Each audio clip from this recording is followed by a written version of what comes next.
In fact, the council needs to focus on what is important. And I think there was a great illustration of that at the recent UBCM meeting in Vancouver, the Union of BC Municipalities. The City of Victoria put on the table that they discussed the issue of private healthcare clinics in the province of BC.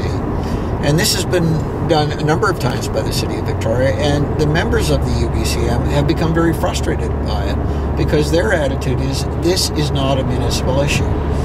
It's just another example of how the City Council in Victoria have a propensity to focus on issues that really are very little importance or significance to the citizens of Victoria, and they're not paying attention to really what is important.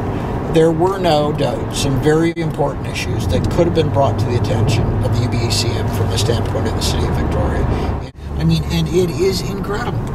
We sat in a meeting at council yesterday, and there were a bunch of us. We all went down. And the most significant issue was the bridge issue.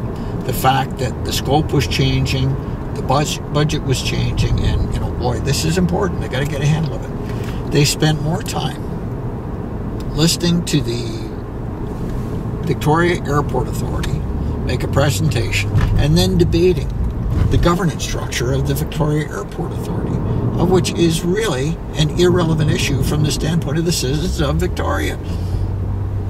Earlier this year, well before I declared myself as candidate for mayor, and even before I decided to run for mayor, we were researching the financial status of the City of Victoria, and one of the things that became apparent in early March was that the city's budget had not been presented. There was no city budget. So we issued a press release, a group of us, asking the city to put their budget on the table. The following week, there was a council meeting, and it was announced that at this council meeting, the city would present its budget. Well, we attended that budget meeting, and that budget presentation to council took all of 15 minutes. And during that 15-minute presentation, the mayor actually interrupted the director of finance to encourage her to speed it up. Once the presentation was finished, the mayor directed the clerk to ask whether any members of the public would like to comment on the budget. Obviously, it was directed towards me personally. The clerk approached me with a microphone, asking me to comment on the budget. My reaction was that how can I provide informed comment on a $200 million budget after a 15-minute presentation?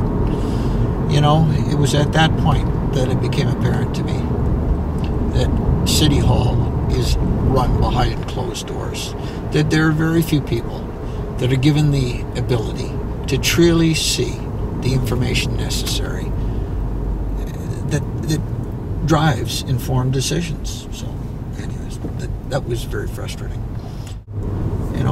Not being a political beast and not having paid much attention to politics and what goes on at City Hall, in the last year, I started to pay attention.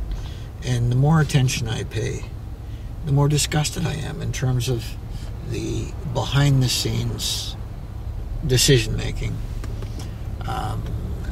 the lack of attention to the needs of the city and the interests of the city, and the political dogma that drives decision-making at City Hall. It's not right. Our city does not benefit from that. Here's another example. As I say, we live in a region of 13 municipalities. And yes, we need to work together collaboratively and cooperatively. However, the City of Victoria needs to stand up, and its voice needs to be heard. And I think one of the most classic examples of how it's not being heard is the fact that, with the exception of what the federal government is throwing in, we are paying to replace the Johnson Street Bridge.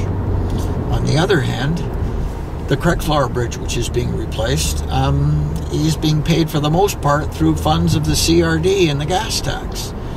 I asked the mayor of Esquimalt why the City of Victoria is not being compensated in terms of replacing its bridge, whereas View Royal and Santa Char. And her comment was very simply, Victoria never asked.